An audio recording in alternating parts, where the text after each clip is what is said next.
We're good.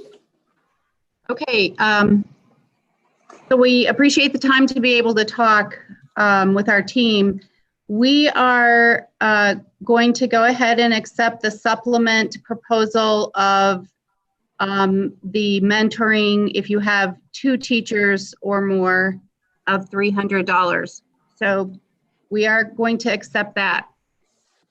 Unfortunately, with the salary proposal, we are where we are last evening. We are not countering. We are where we are. I would ask that you please take some time to have some discussion and look at what is, coming down the road. The projections of the loss of revenue by the state, the projections of what that is going to do to funding across the state, the uncertainty of what's going to do with funding across the state. Looking back at the last couple of times we have been in a recession and what the state has sprung on BPS during those times. But our offer from last evening is where we are. So are you declaring impasse? Do you have any more things to talk about? Like, Well, do you want to go back and talk with your group in consideration of where the state is at this moment in time? The fact that people out there are unemployed, have no jobs, taking cuts to remain employed.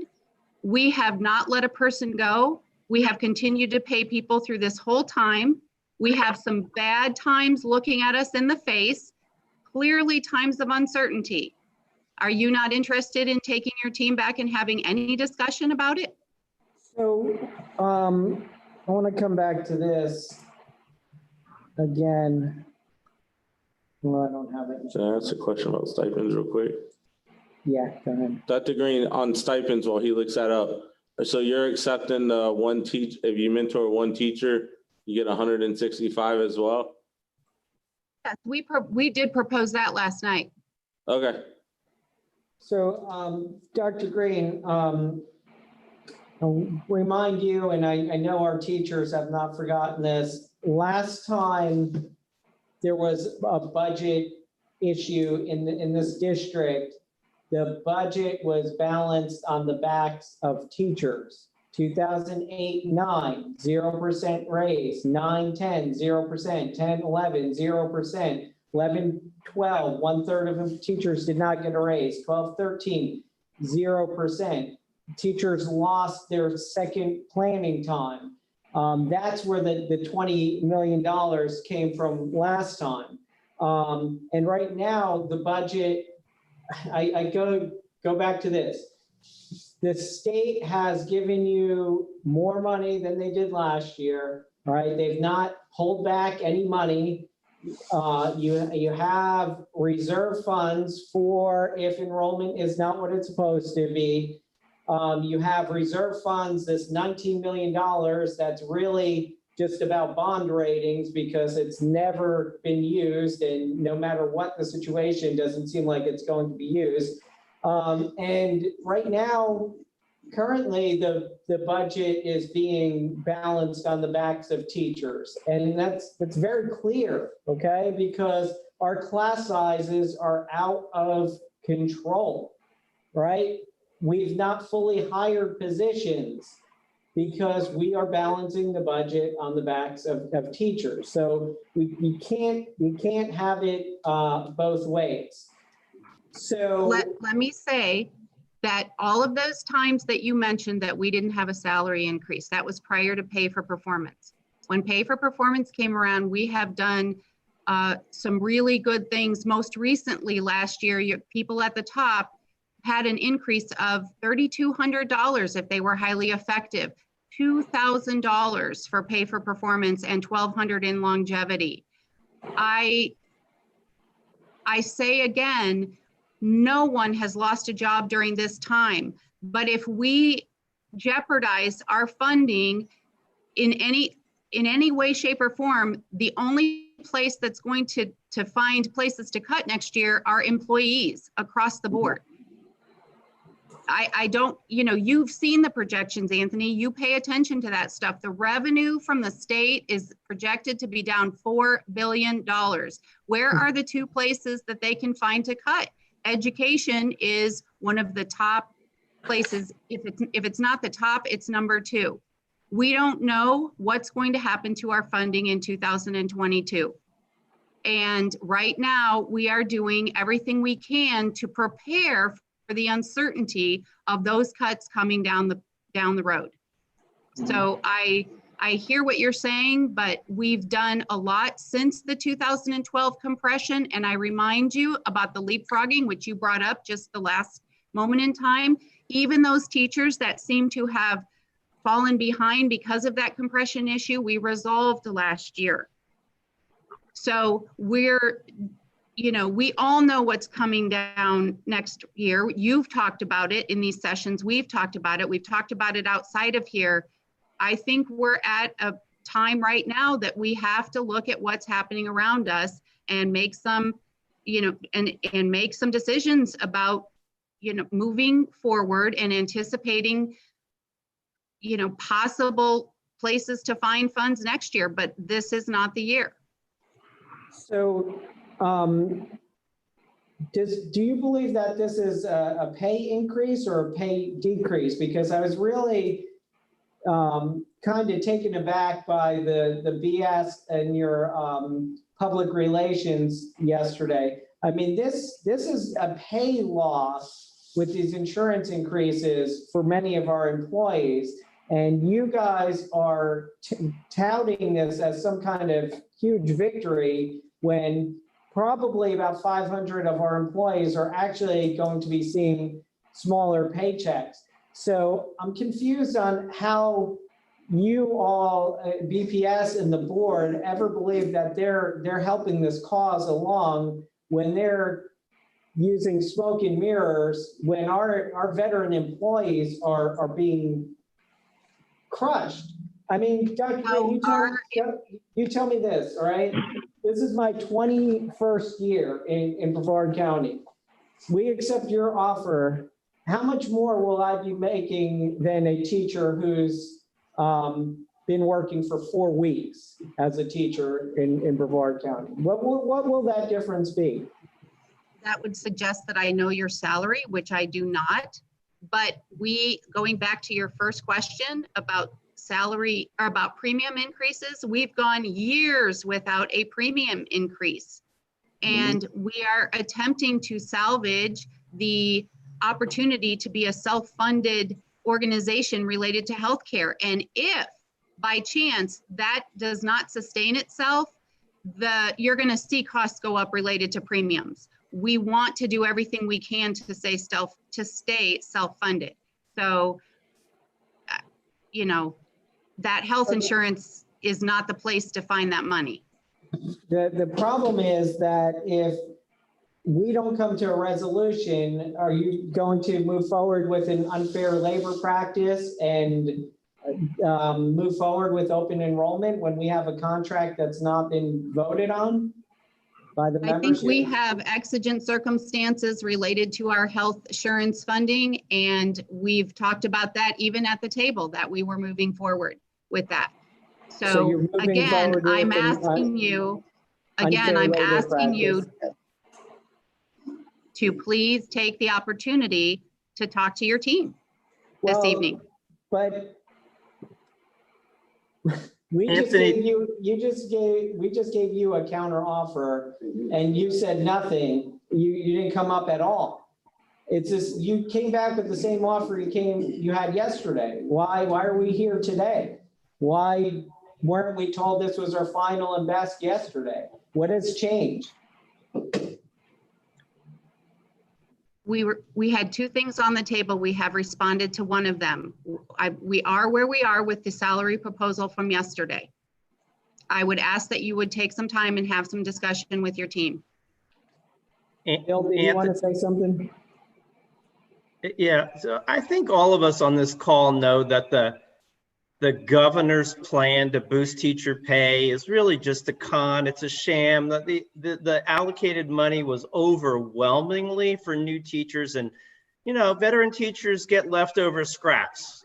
So based on my calculations, new teachers are going to get a raise of $4.67 per hour, and veteran teachers like myself will get, based on the district's current offer, 45 cents per hour. That is 1/10 of what brand new teachers are going to get. Now, I would like to just implore BPS to anticipate next year, to budget for next year. You will have an opportunity to make this right. An organization like BPS has an obligation to budget for adequate compensation. Stop acting surprised that this discussion comes up every year. Start planning for it. The argument that you don't have money, that's an admission that you don't prioritize teacher compensation and you don't budget for it. If you really appreciate and respect your teachers, you need to plan now and budget for next year. This isn't a surprise. I appreciate what you said, Mr. Pullman, and I really appreciate what you said at the very beginning of your statement, because I think you had a name for what the state was doing with this teacher salary increase allocation. And I want to remind everybody that even if that allocation goes away, it is on the backs of the districts to maintain the salaries that it has agreed upon for the teachers. So that is another uncertainty in the forecast. If that allocation goes away, we still have to maintain what we've just agreed to, or what we will agree to for the new teachers. Sorry, Bill. I was just going to say, in the face of that uncertainty, it makes it even more important to budget, to anticipate, and be ready. And that's what happens now for next year. And that's what never seems to happen. It always is, we come to the table and there's no money. Well, there's no money because it wasn't budgeted. It wasn't anticipated last year at this time. And that's what needs to happen.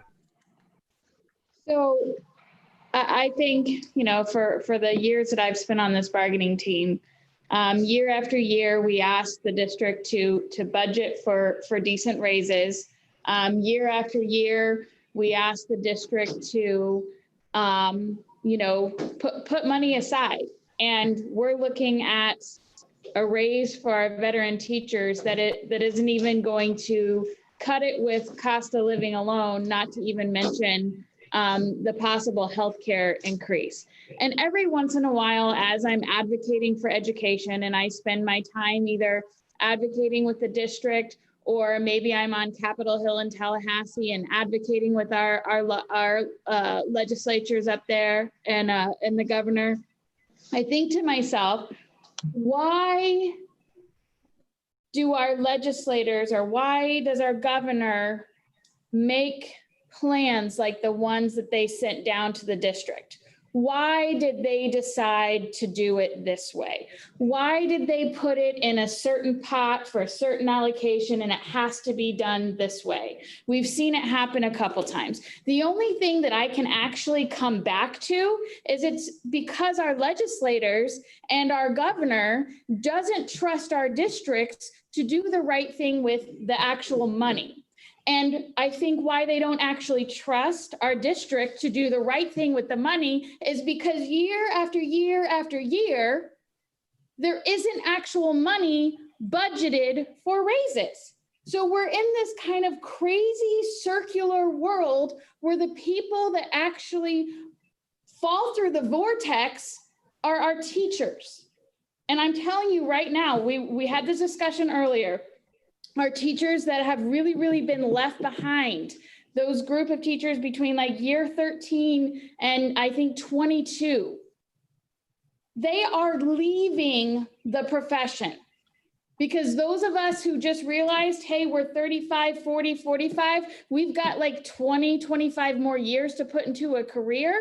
Why stay here in Brevard when we can go over there and make 15 more, 20 more? Into a completely different profession. So ultimately, to get to this point is frustrating, because what we're asking you guys to do really isn't that much. The amount of money we're asking you to put in certainly isn't what our veteran teachers deserve, but at least it's not a slap in the face and a pay cut. It's at least enough for them to maybe break even if they have to remain on the higher pay scale. But when I go back to it, I think I have my answer after, I don't know, however many years on the bargaining team and however many years of doing this. We get screwed by the state because the district fails to do its job to budget raises accordingly, to not only just budget raises, to even budget a cost of living adjustment for its employees. Dr. Green. Everything you all just said. I appreciate it. And I just want you to look around the state at what is happening, because of where we are. We are not out of line with anything that's happening. And there's been districts that have gone to impasse. We're asking you to have some more discussion. So, Dr. Green, I know that you guys just hired a second attorney to the tune of $110,000 per year. You were able to find that money. You were also able to find the money for a new PR spin master. But just so the taxpayers know, how much do you foresee the taxpayers being on the hook to pay for an impasse hearing, as well as a legal fight for an unfair labor practice? What would you estimate the cost to BPS to fight those fights are going to be? And I'm asking you to take your team back and have some discussion about our offer. So, because I think, you guys are probably going to be looking at $100,000 for legal costs. And then I also asked a question with the half penny looming out there. For these couple $100,000, you're going to be making the renewal of the half penny that much more difficult. And I really, truly would hate to see the district lose that funding. But, once again, you're making this harder to save $300,000, $400,000 when you're talking about $100 million from the half penny. So, you guys find yourself in this situation because you think small. You think small all the time. You think about pennies and not millions of dollars. And you like having these funds, these slush funds, and creating scenarios that don't exist. But I really do think it's important for the taxpayers to understand, probably looking at hundreds of thousands of dollars by the time you get through an impasse hearing and an unfair labor practice for moving ahead with health insurance while it's still before it's being voted on. With that said, we will talk as a team and come back in a couple minutes. Thank you. I appreciate that. Can I just say something, Anthony? Yes. First of all, the $1,200 that we got to bring us up, I'm going to have to use some of that to pay my health insurance. But in the spring, when we were all having to work from home, the district was all, thank you, thank you, thank you. You need grace. We appreciate your grace. We appreciate your patience. Teachers could do no wrong in the spring. We are actually working. We have grown men and women in tears daily, fighting to keep from breaking down. I don't know that anyone really understands at the district what teachers are going through right now with this teaching kids and all. So on top of what we're having to be put through with very little support from the district, we now have to go back and tell our teachers thanks, but no thanks, because life's going to be hard next year. Life is hard this year. And it's going to be very hard to explain that to our teachers. Thank you. Dr. Green, is your position that the district can't provide any additional funding over the 980,000? Our offer is what it is, 980,000. Okay. Are we going to